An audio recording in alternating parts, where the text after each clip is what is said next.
Hello दोस्तों, सबसे पहले सबको जय श्री राम। तो आज आपको पता ही है ओलंपिक्स चल रहे हैं पेरिस में। तो आज इंडिया के दो इवेंट्स हुए तकरीबन जो इम्पोर्टेंट थे, और आज इंडिया का बहुत अच्छा रिजल्ट आया उसमें।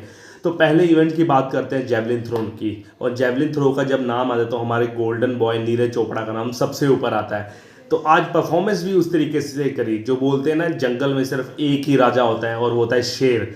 बिल्कुल ही वैसी परफॉर्मेंस करी आज नीरज चोपड़ा ने। उन्होंने अपने पहले ही क्वालिफिकेशन में पहले ही थ्रो में जेवलिन थ्रो की सबसे नंबर 1 थ्रो मारा उन्होंने, सबसे दूर।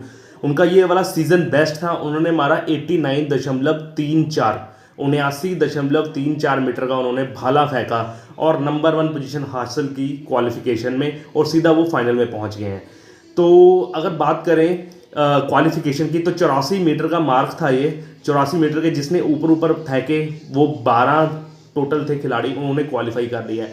नंबर 1 में आपको बता चुका हूँ नीरज चोपड़ा का है 89.34। अगर नंबर 2 की बात करें तो ग्रेनाडा के प्लेयर हैं पीटर्स, उनका 88.63 मीटर का रहा उनका। और तीसरा पाकिस्तान के जो नदीम है हमारे पड़ोसी मुल्क के, उनका भाला रहा 86.59 मीटर का।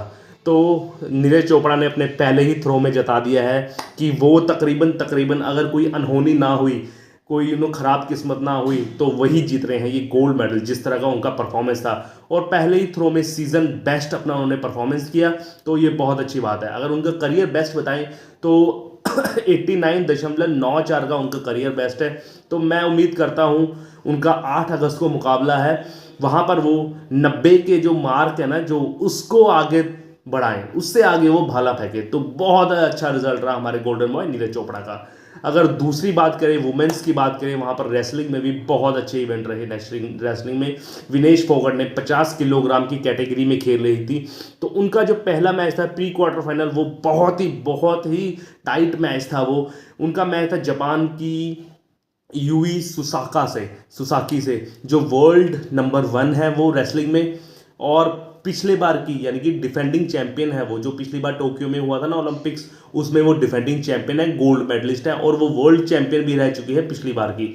तो बहुत ही कठिन मैच था, लेकिन विनेश फोगट ने वो पासा ही पलट दिया। अगर शुरुआत में बात करें तो शुरुआत में जो थी यूई सुसाकी, वो आगे थी, 2 पॉइंट से आगे थी, लेकिन अंत में एक ऐसा दांव पेच खेला विनेश फोगट ने, लास्ट के 15-20 सेकंड में दांव पेच खेला कि उनको 2 पॉइंट मिल गए वो।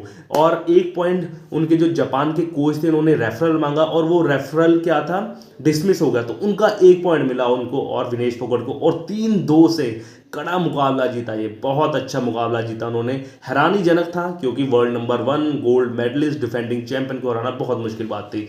तो थोड़ी देर बाद दोबारा से उनका क्वार्टर फाइनल मैच हुआ। यूक्रेन की महिला थी, वो प्लेयर थी ओसाका लिवाच के साथ उनका मुकाबला था। ओसाका लिवाच भी डिफेंडिंग चैंपियन रही है, फॉर्मर चैंपियन रही है, वर्ल्ड चैंपियन वो रेसलिंग की।